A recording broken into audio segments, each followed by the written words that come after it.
Cuba fikir sekejap.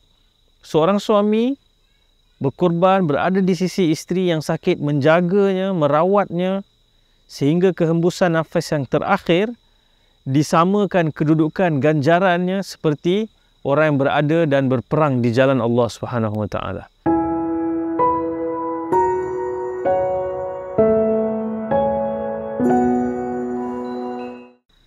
Orang kata zaman sekarang ni susah nak cari calon ataupun suami yang baik, yang setia, yang kasih, hormat pada isteri dia.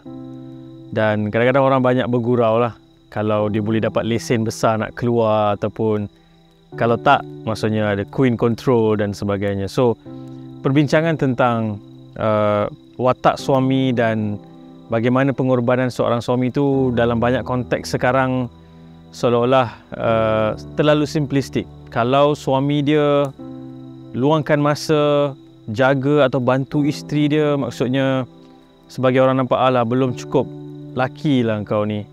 Dan baru ni pun kalau kita tengok ada antara kisah-kisah yang menarik ataupun yang positif pula. Kita ada yang viral baru ni adalah kisah seorang wanita namanya Masita, dan dia terlibat satu kemalangan menyebabkan dia buta, dan dia buat perkongsian pengalaman dia recover dan bagaimana dia mula menjalani kehidupan setelah selama ni dia boleh berucap, dia boleh melihat, sekarang dia tak nampak. Dan di belakangnya ataupun di sisinya ada seorang suami yang setia menjaga isteri yang ditimpa kemalangan, yang ditimpa susah. Dan dalam sirah Nabi SAW kita ada watak-watak yang sangat special sebagai seorang suami yang mithali, seorang suami yang begitu gentleman. Dan apabila disebutkan tentang tema suami yang berkorban, yang timbul di fikiran kita adalah nama Uthman ibn Affan radhiyallahu an. Uthman ibn Affan ni digelar dengan gelaran Dhun Nurain, pemilik dua cahaya.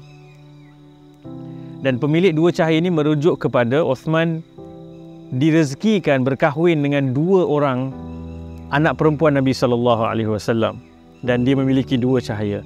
Dan dalam satu peristiwa nak cerita bagaimana specialnya kedudukan Uthman disebabkan pengorbanan dia kepada isterinya Ruqayyah radhiyallahu anha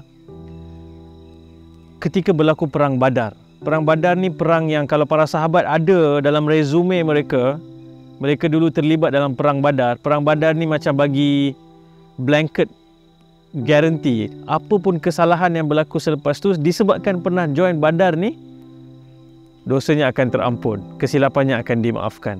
So Uthman radhiyallahu an sangat teringin nak sertai perang Badar. Tetapi pada waktu yang sama isterinya, iaitu anak Nabi SAW, Ruqayyah, dalam keadaan yang sangat sakit. Dan Nabi SAW tahu Uthman cintakan Ruqayyah, dan Uthman walaupun dia berniat nak pergi ke perang Badar, dia tidak dapat sertai, dan Nabi SAW sendiri memberikan kebenaran dan perintah untuk Uthman menjaga isterinya yang sakit.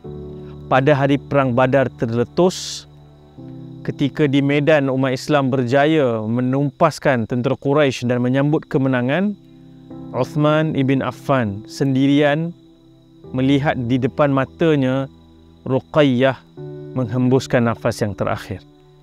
Ia cukup duka cita. Dia sendiri yang menguruskan jenazah Ruqayyah, dia yang mengkafankan, dia yang kemudian salatkan dan mengebumikan Ruqayyah radhiyallahu anha.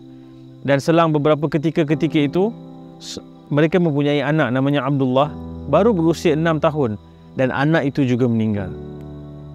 Disebabkan pengorbanan Uthman bin Affan, walaupun dia tidak berada di perang Badar, Nabi SAW telah memberikan status orang yang menyertai Badar bagi Uthman. Dan bukan hanya status, agihan rampasan perang turut diberikan kepada Uthman radhiyallahu an, seolah-olah dia memang menyertai Badar.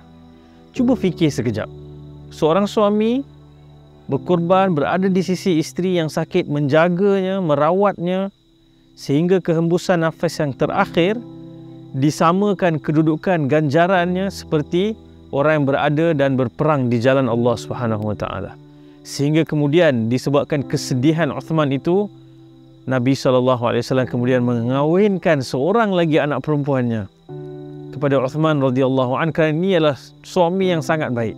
Dan Ummu Kulthum yang kemudian berkahwin dengan Uthman juga meninggal dunia, dan Nabi SAW sebut, kalau aku ada seorang lagi anak perempuan, aku akan kahwinkan kepada Uthman, dan meninggal aku akan kahwinkan terus kepada Uthman. Bagi tahu Uthman adalah model seorang suami yang cukup mithali, yang sepatutnya menjadi teladan kepada kita orang lelaki khususnya yang nak menjadi suami yang baik. Kita semua nak jadi suami yang baik. Moga-moga Allah bantu. Dan salah satu formula yang kalau kita boleh belajar tu adalah dia bukan sekadar menjalankan tanggungjawab, dia mesti ada kesanggupan untuk berkorban. Ada kesetiaan, ada kasih yang amat mendalam. Dan Allah Subhanahu Wa Taala melalui sirah Nabi SAW menunjukkan kepada kita nilai berkorban untuk seorang isteri, kedudukannya sangat tinggi di sisi Allah Subhanahu Wa Taala. Moga Allah Subhanahu Wa Taala bantu kita dalam zaman yang penuh dengan kecelaruan dan kekeliruan ini, untuk para suami sentiasa jelas berada di landasan yang betul, menjadi suami yang mithali dan suami yang berkorban sesungguh-sungguhnya untuk isteri-isteri mereka. Sekian, Assalamualaikum warahmatullahi wabarakatuh.